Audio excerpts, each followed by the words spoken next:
Fala, meu povo lindo, maravilhoso! Chegamos! Aula 2, frente um. Se você não está acompanhando, salva as playlists, por gentileza, das duas frentes e assiste na ordem para você aprender da melhor forma.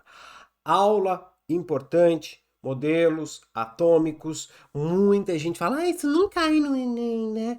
Galera, Enem tem muita questão de modelo atômico, principalmente o modelo de Bohr, tá? Falando sobre o salto, vou explicar para você o salto nessa aula, o salto quântico, para você entender como que funciona nas provas, principalmente no Enem, é claro. Beleza? Então fica ligado nessa aula, no finalzinho dela você tem uma resolução de exercícios e na descrição desse vídeo você tem um link lá para o nosso grupo do Telegram, onde tem uma lista extra com material para você fazer dessa aula, beleza? Qualquer dúvida, você já sabe onde me encontrar, lindinho. Olha só, quando a gente fala de modelos atômicos, galera, é interessante a gente conhecer desde da ideia lá dos filósofos, tá? Então, uma ideia teórica de que o átomo seria aquela menor parte indivisível de uma matéria. Então, se eu pegasse a minha caneta, eu poderia quebrar minha caneta em infinitas partes, mas ia chegar um momento que eu não conseguia mais quebrar. Isso aqui foi pensado, foi filosófico, tá? Não teve experimento para comprovar isso. E aí a química ela só vai dar crédito para aqueles modelos que tiveram experimentação. Tá? Então os filósofos, algumas provas comentam, mas outras não vão comentar tanto, o Demócrito e o Leucipo. Beleza? Quem vai recuperar a ideia aí do Demócrito e Leucipo, lá da Grécia, tá? E usar vai ser lá por volta de 1800. Não fique aí muito preso às datas, tá, galera? Não fique preso às datas. Foi o Dalton. E ele vai fazer experimentos, tá? Com a proporção da massa da água. Dalton, com a proporção da massa da água para medir a massa, a razão que existia entre o que formaria a água, o hidrogênio e o oxigênio no caso. Beleza? E aí o que vai acontecer? Nós vamos ter para o Dalton, depois que ele fez o seu experimento, ele vai considerar o átomo como sendo uma esfera maciça, indivisível e indestrutível. Então, vou fazer uma esferinha. Então, uma esferinha maciça, esfera rígida e maciça, como uma bolinha de sinuca, uma bolinha de bilhar, certo?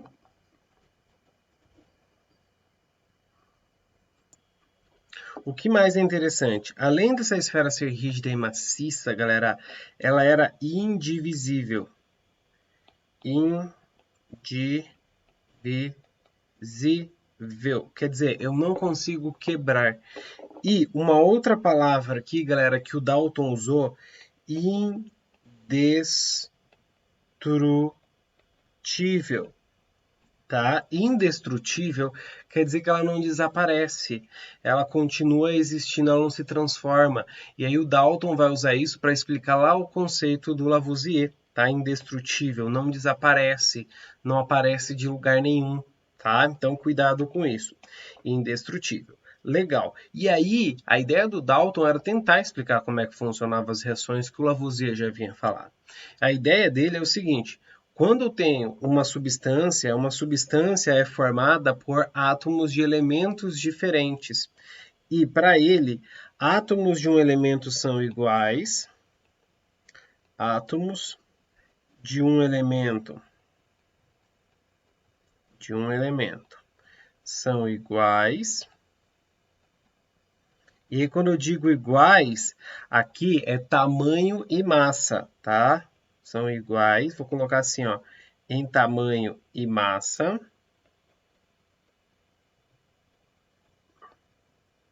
E átomos diferentes são diferentes.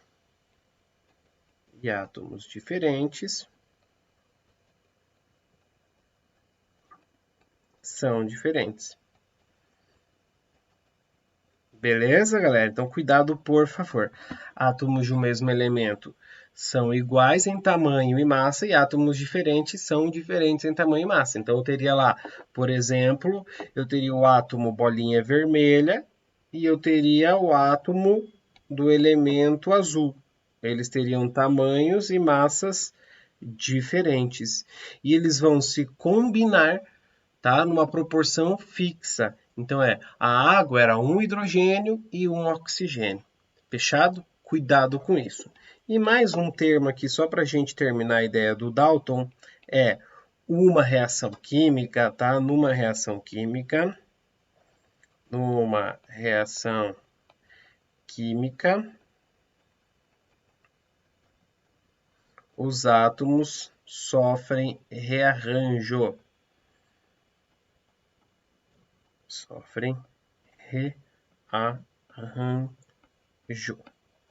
Rearranjo. Beleza? Então, cuidado, por favor. A ideia do Dalton é a mais simplinha de todos. Lembra disso, você vai ver que é sucesso. Legal. Segundo modelo que a gente tem, a ideia é o seguinte, ali 1800, aqui é 1808. Ali por volta de 1850, o homem descobre que a matéria é capaz de conduzir eletricidade. E o modelo do Dalton não explica isso. Então, até é interessante você colocar aqui, ó, dentro do Dalton. Atenção. Dentro do modelo de Dalton, coloca aí um post-it, uma atenção para você. Não explica natureza elétrica.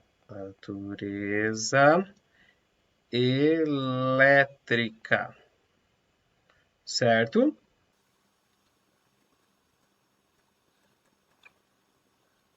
Maravilha, coloca esse post-it aí. Já o Thomson tenta explicar a natureza elétrica da matéria. Então, o segundo modelo, o Thomson. O Thomson, galera, 1890, por aí, tá? Qual vai ser a ideia? Primeiro, ele vai fazer experimentos, tá? Experimentos com ampolas com raios catódicos,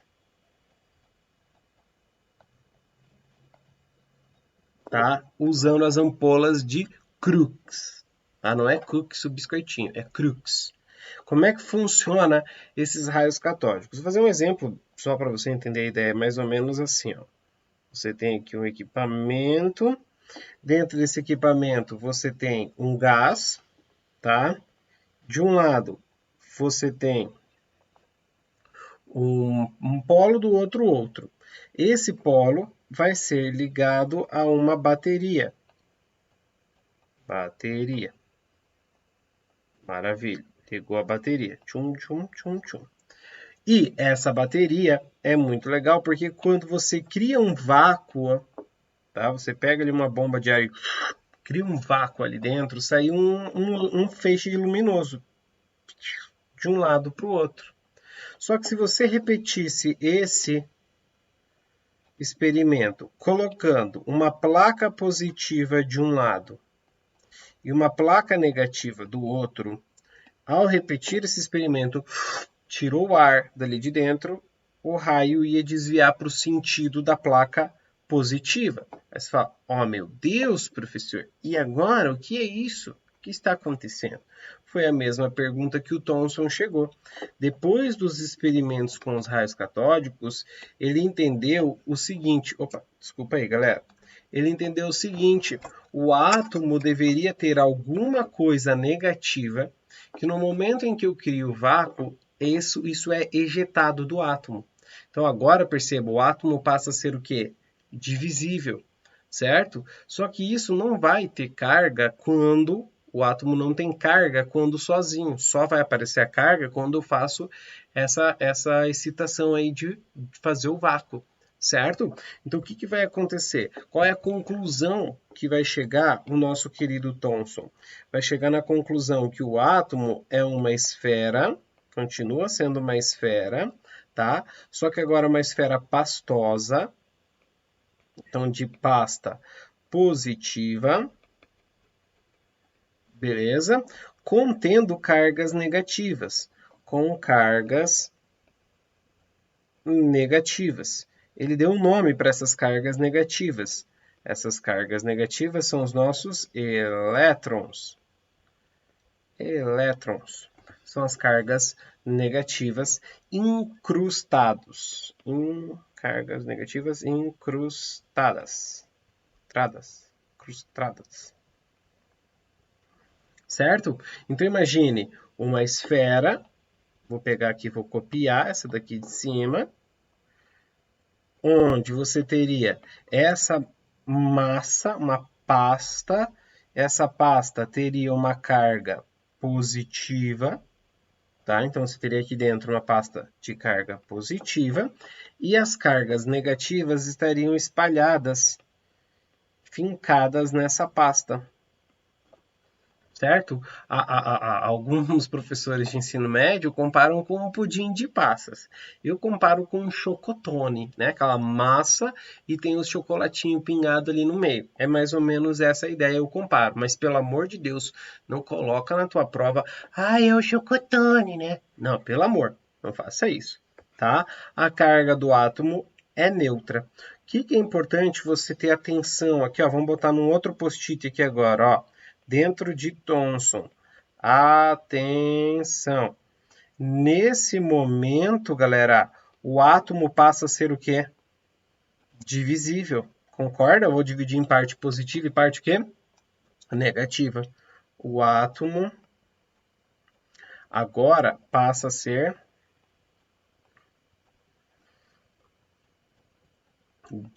divisível. Fechado? Coloca no seu post-itão aí, por favor, por favorzinho.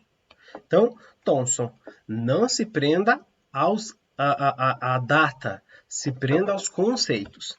E aí, galera, depois que Thomson vai fazer os seus experimentos e propor essa ideia de modelo, bomba, mas tipo, bomba a ideia de estudar o átomo.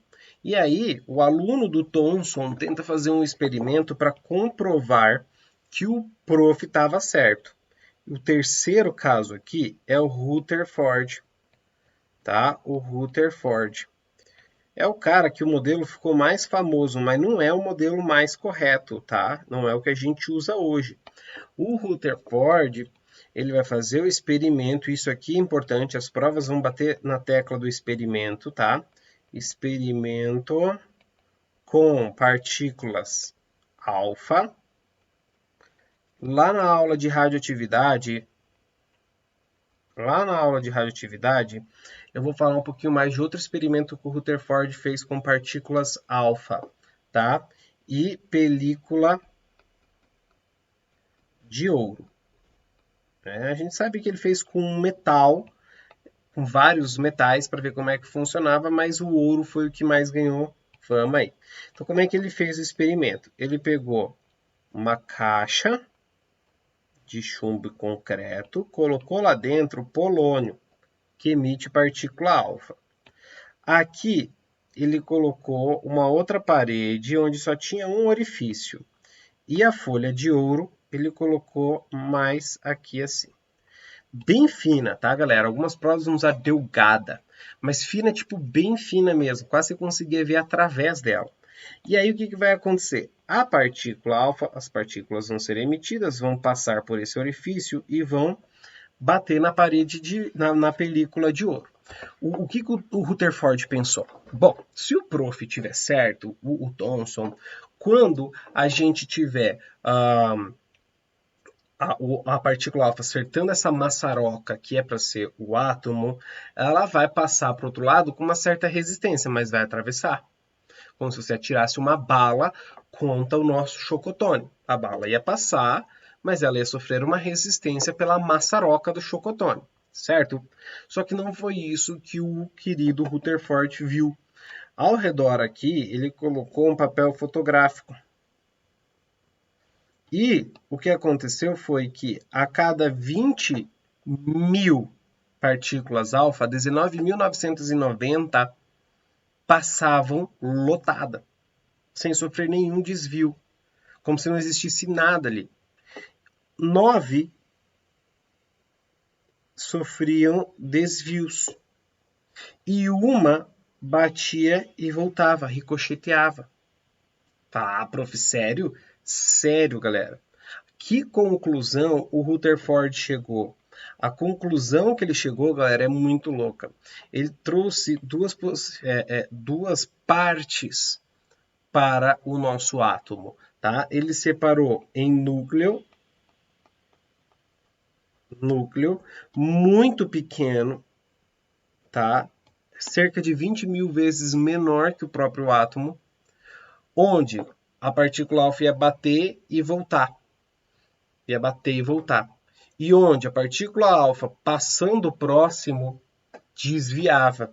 Ele já sabia na época, isso eu vou mostrar para vocês na aula de radioatividade, ele já sabia que a partícula alfa era positiva. Tinha carga positiva. Então, se passou perto da carga positiva e desviou, bateu e voltou, ele era denso e deveria ter carga positiva também. Então, um núcleo muito pequeno, tá? Um núcleo pequeno, contendo praticamente toda a massa,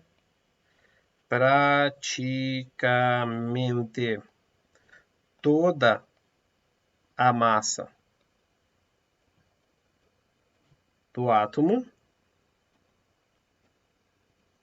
com carga positiva. Com carga positiva. Então, o núcleo tem carga positiva. Isso a gente já sabe. Daqui a pouco eu vou te mostrar dos outros experimentos o que chegou. E outra região, galera, é chamada de eletrosfera. Eletrosfera. Que seria o quê? Uma esfera, uma região, onde eu teria uma região muito grande, mas praticamente sem massa,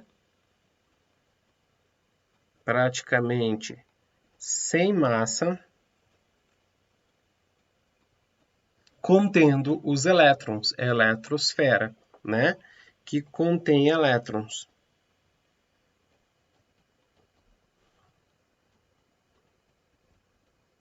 Que contém os elétrons. Fechado?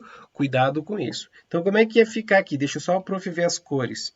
Vermelho e azul. Então, eu teria um núcleo muito pituquinho. Vou colocar aqui em cima, ó, vamos ver se aparece aí para você. Muito pituquinho.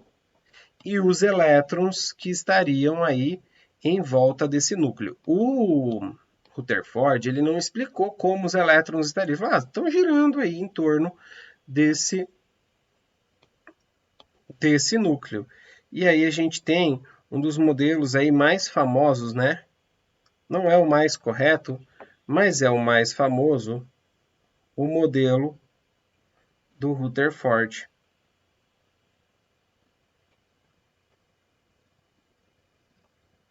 Que você conhece muito bem, já viu lá no Jimmy Neutron, onde eu teria espaço vazio entre o núcleo e a eletrosfera. Fechado?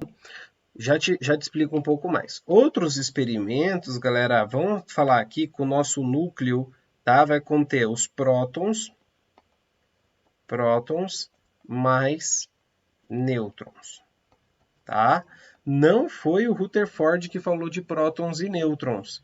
Isso aqui foram outros experimentos que trouxeram esse cara aqui, tá? Outros experimentos. Cuidado com isso, por favor. Beleza? Tá. Só que aí a galera percebeu que o núcleo tinha prótons e nêutrons e que os elétrons estavam na eletrosfera. Elétron é negativo, o núcleo é positivo. Era para chegar um momento em que esse elétron ia ser atraído pelo núcleo e ia colidir contra o núcleo. O que vai acontecer? Bom, não é isso que está acontecendo. A emissão de energia ia acontecer o tempo inteiro e a gente não percebe isso. E aí vem um quarto cientista aqui para a gente, o Bohr, tentar explicar por que o elétron não cai, não colide com o núcleo e por que um átomo não está emitindo energia o tempo inteiro. Tá? Então, cuidado com isso, por favor. Ele fala o seguinte, Primeiro que ele vai fazer experimento matemático, ele vai fazer cálculo, geralmente com átomos de um elétron, tá? Então, experimentos, cálculos, experimentos com espécies de um elétron. O mais famoso, claro, o nosso querido que? Hidrogênio, tá? Então, vou colocar assim, ó, o hidrogênio e o hélio. Só que o hélio na forma de cátion. Já vamos ver isso na próxima aula, essas representações. Beleza? O que ele chegou de conclusão, galera? Que cada parte da eletrosfera teria uma camada, seria uma camada. Eu teria 7 camadas aí na eletrosfera. Então ele falou que os elétrons ocupariam essas camadas. Elétrons ocupam. E aí existem vários nomes para essas camadas, tá? Órbitas. E eu vou pedir a sua ajuda na nossa aula SA2, 3, 4. Lá na aula 4, tá? Para não confundir com uma palavra. Órbitas, ou pode aparecer níveis, ou pode aparecer camadas, tá? Órbitas, níveis, camadas de energia definida. Então, cada elétron tem a sua energia, fica em uma camada. Essa é a ideia do modelo do Bohr, certo? Pode aparecer para você definida como quantizada. Não se assuste se aparecer a palavra aqui, quantizada. Quantizada. É o início da quântica aparecendo, certo? E a ideia é o seguinte, quanto mais externa for a camada, maior a energia do elétron.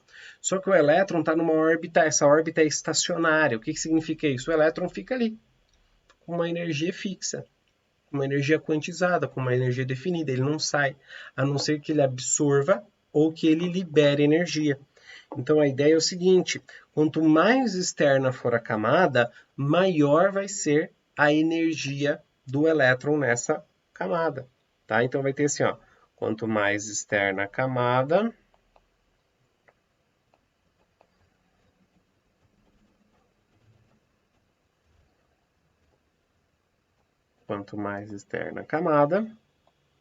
ou nível, ou órbita, maior sua energia.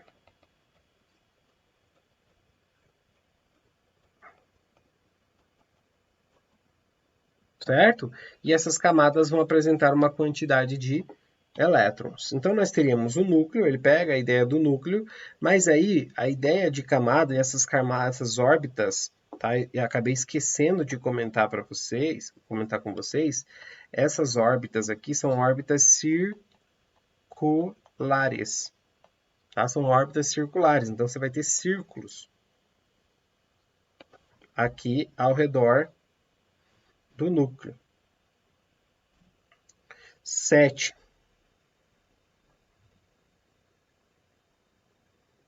E a ideia é que cada 1, 2, 3, 4, cada vez mais próxima uma da outra. 5, 6, 7.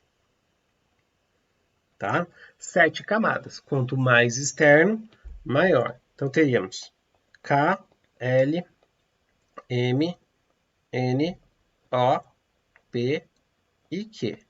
Quanto mais externa, maior energia. E aí vai surgir o conceito, galera, de salto quântico, que eu gostaria que você deixasse no seu coração a ideia do salto quântico. Tá? Como é que vai funcionar isso? Eu tenho um núcleo, eu tenho as camadas, certo? Um elétron vai ficar estacionário ali na sua camada. Cada camada tem uma quantidade de elétrons. Só que, se por algum motivo eu der energia, tá? Pode ser calor, eu der energia para esse elétron, ele vai suficiente, ele vai saltar para uma camada mais externa. Se essa energia cessa, eu paro de fornecer essa energia. Ou, se essa energia não é o suficiente, ele tende a retornar. E quando ele retorna, ele vai emitir uma energia na forma de luz, de um fóton luminoso. E aí esse fóton luminoso tem uma energia que depende da frequência. Então você vai ver uma cor. É assim que funciona, por exemplo, os fogos de artifício, tá? Com a ideia do Bohr. Fechado? E para a gente terminar, galera, o Bohr foi falar de camadas, de níveis de energia, né? E existe a ideia que veremos na próxima aula, lá na distribuição eletrônica, do Sommerfeld, tá? Só guarda essa ideia, Sommerfeld. Ele aparece muito pouco, mas ele vai trazer a ideia de subníveis de energia. Subnível de energia, tá? Então, você conhece como SPD, ele vai falar assim, ó, aquele cara, a camada K, vai ter um subnível que é uma esfera, que é um círculo. Já L vai ter um subnível que é uma esfera e o outro que é uma elipse.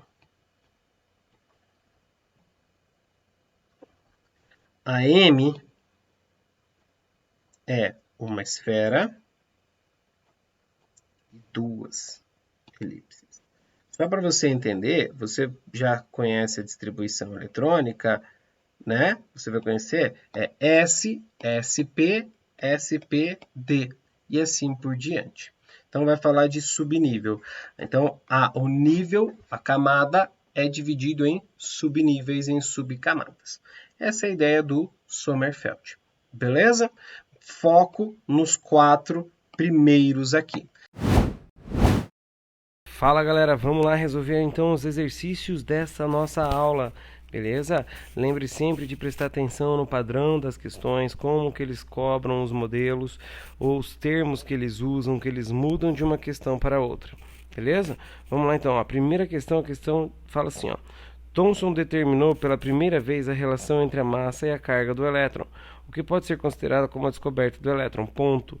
Isso pode ser considerado uma verdade, tá, galera? Isso aqui é uma verdade, então se você quiser anotar, complementar aí nas suas anotações, vale a pena.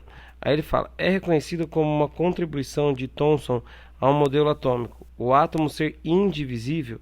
Falso, galera. O que acontece é o seguinte, o Thomson, quando ele fala que eu posso separar o átomo em parte negativa e parte positiva, o átomo passa a ser divisível. Beleza? B. A existência de partículas subatômicas. Verdadeiro. Eu considero agora a existência de cargas positivas e cargas negativas, onde eu posso dividir o átomo. Letra C. Os elétrons ocupam níveis discretos de energia. Quem vai falar níveis discretos de energia é o Bohr. Então, nada a ver. Os elétrons giram em órbitas circulares ao redor do núcleo. Quem fala de órbitas circulares é o Bohr. Então, falsa. E o átomo possui um núcleo com carga positiva e eletrosfera. Quem vai falar de núcleo e eletrosfera é o Rutherford. Então, falsa. E ainda aproveita e coloca aí cada um dos modelos. O primeiro lá em cima, se você quiser anotar, quem falou que o átomo é indivisível é o Dalton. Beleza? Então, feita a questão de número 1. Vamos embora. Questão de número 2. Ele fala, considerando a experiência de Rutherford, assinale a alternativa falsa. Então, Rutherford, ele quer a falsa. A experiência constitui em bombardear películas metálicas delgadas com partículas alfa. Verdadeiro. Aí a gente fala, prof, mas eu já ia marcar essa como falsa, porque ele fala películas metálicas e ele usou película de ouro, folhas de ouro. Eu sei que ele usou películas de ouro, mas é que na verdade ele usou vários outros metais. E a melhor resposta foi quando ele usou películas de ouro, beleza? Então toma cuidado aí. B. Algumas partículas alfa foram desviadas do seu trajeto devido à repulsão exercida pelo núcleo positivo do metal. Verdadeiro. Por isso que ele chega à conclusão que o núcleo é muito pituquinho e tem carga positiva. Letra C. Observando o espectro de difração das partículas alfa, Rutherford conclui que o átomo tem densidade uniforme. Densidade uniforme, galera, significa dizer que tanto a eletrosfera quanto o núcleo vão ter mesma massa, mesmo volume, mesmo tudo. E aí, o que você acha? Falsa, né? O núcleo é muito pituquinho, tem praticamente toda a massa do átomo dentro dele, então tem muita densidade. Então, falsa a letra C. Letra D. Essa experiência permitiu descobrir o núcleo atômico e seu tamanho relativo. Verdadeiro, foi o que eu comentei lá na letra B. E Rutherford sabia antecipadamente que as partículas alfa eram carregadas positivamente. Verdadeiro. E esse experimento do Rutherford com as partículas alfa a gente vai falar bastante lá quando a gente comentar na radioatividade. Beleza? Então, não esquenta que aí depois a gente conversa um pouco mais sobre esse experimento do Rutherford aí. Show! Terceira questão, uma linda questão essa terceira questão, galera. Você que vai fazer prova da Federal do Paraná, olha que questão legal que eles podem colocar. Observações experimentais podem contribuir para a formulação ou adoção de um modelo teórico, se este as prevê ou as explica. Por outro lado, observações experimentais imprevistas ou inexplicáveis por um modelo podem contribuir para a sua rejeição. Em todas as alternativas, a associação observação-modelo atômico está correta, exceto em OPs. O que você vai destacar aqui? Ele quer a falsa, certo? A relação falsa. Então vamos ver. Conservação da massa em reações químicas foi a adoção do modelo de Dalton. Perfeito, galera. É aí que entra a ideia do Dalton, quando ele quer explicar lá o que a lei do Lavoisier, que nada se cria, nada se perde, tudo se transforma. Beleza? Show. Proporções entre massas de reagentes e produtos, a adoção do modelo de Dalton. Isso, o átomo é indivisível e indestrutível, Dalton falou. Então, o átomo que começa a reação é o átomo que termina a reação. Então, existe uma relação, proporção entre as massas dos produtos e dos reagentes aí. Beleza? Show. Letra C. Espectros atômicos descontínuos. Adoção do modelo de Rutherford. É falsa. Espectros atômicos descontínuos é coisa do Bohr.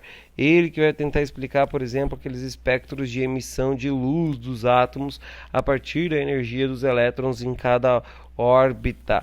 Beleza? Então, falsa. Achamos a nossa falsa. Mas vamos ver por que as outras estão verdadeiras. Trajetórias de partículas alfa que colidem com uma lâmina metálica, adoção do Rutherford, verdadeira, vimos na questão de número 2, e emissão de elétrons em tubos de raios catódicos, rejeição do modelo de Dalton,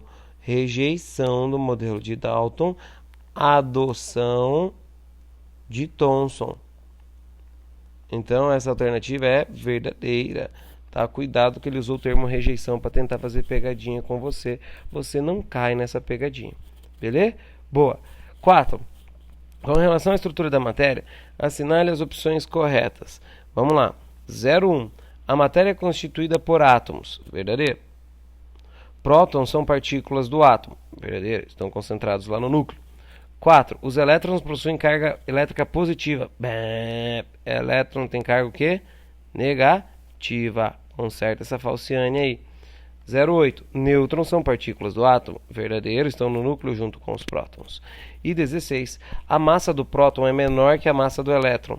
Falsa, é maior.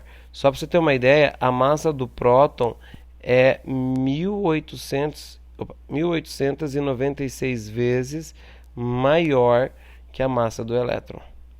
1896 vezes. Deixa eu apagar, vou fazer mais bonitinho aqui, caprichado. 1896. Beleza? Show, quase 2.000 vezes maior. Legal, galera. Vamos embora. Vamos para a próxima. Questão de número 5. E aí, na questão de número 5, vou até colocar ela assim, para você comparar com a questão de número 2, tá? Ao longo da história da ciência, diversos modelos atômicos foram propostos até chegarmos no modelo atual. Com relação ao modelo atômico de Rutherford, veja que ele não quer do modelo atual, ele quer do Rutherford. É correto afirmar que foi baseado em experimentos com eletrólise de soluções com ouro. Falso. Qual que foi o experimento que ele fez? Partículas alfa em películas delgadas. Olha aqui na questão 2, ó, que a gente assinalou como verdadeira. Boa. Segunda, é o modelo nuclear que mostra o fato da matéria ter sua massa concentrada em um pequeno núcleo. Verdadeiro. Ele que vai propor a ideia do núcleo e da eletrosfera. Terceiro, é um modelo que apresenta a matéria como sendo constituída de elétrons em contato direto com os prótons. Contato direto? Não, né? Falso. Os prótons estão lá no núcleo e os elétrons estão na eletrosfera. E o que existe entre os prótons e os elétrons? Grandes espaços vazios. Beleza? Então toma cuidado com isso. Quarta, não dá nenhuma informação sobre a existência de nêutrons. Verdadeiro. Ele não vai falar da existência de nêutrons. Quem vai falar é depois, que é Chadwick. Beleza? Toma cuidado, Chadwick vai falar de nêutrons. O Rutherford vai falar que existem as cargas positivas lá no núcleo. E foi deduzido a partir de experimentos com bombardeio de finas lamínulas de um metal por partículas alfa. Verdadeira também. Beleza, galera? Show. Veja. Aqui. Aqui. Se você marcou essa falsa, é porque você sabe que essa é verdadeira. Show. E a última questãozinha aí pra gente vai falar do modelo de Dalton. O modelo de Dalton é utilizado nos dias de hoje para explicar alguns processos ou fenômenos. Assinale a alternativa que pode ser explicado por este modelo. Excitação eletrônica. Dalton falou de elétron? Não, né? Falso. Quem vai falar da excitação eletrônica do elétron podendo ser excitado? É o Bohr. É o Bohr que vai tentar explicar lá o elétron sendo excitado. Lei da conservação das massas. Verdadeiro. Foi o que a gente marcou na questão 3. Nada se cria, nada se perde, tudo se transforma, do Lavoisier. Vai ser explicado pelos modelos, pelos átomos de Dalton. Beleza? Orbital molecular. Nada a ver, galera. Orbital molecular é coisa do modelo quântico, tá? É da quântica. Então, falsa a letra C. Ligação tônica, nem existe isso. E solubilidade, que não tem também nada a ver com o modelo de Dalton. Show? Beleza? Legal, galera. Até a próxima aula. Valeu? Tchau, tchau.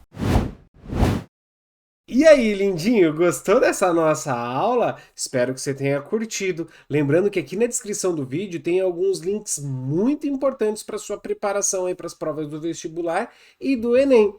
A gente se encontra na próxima aula. Valeu, tchau, tchau!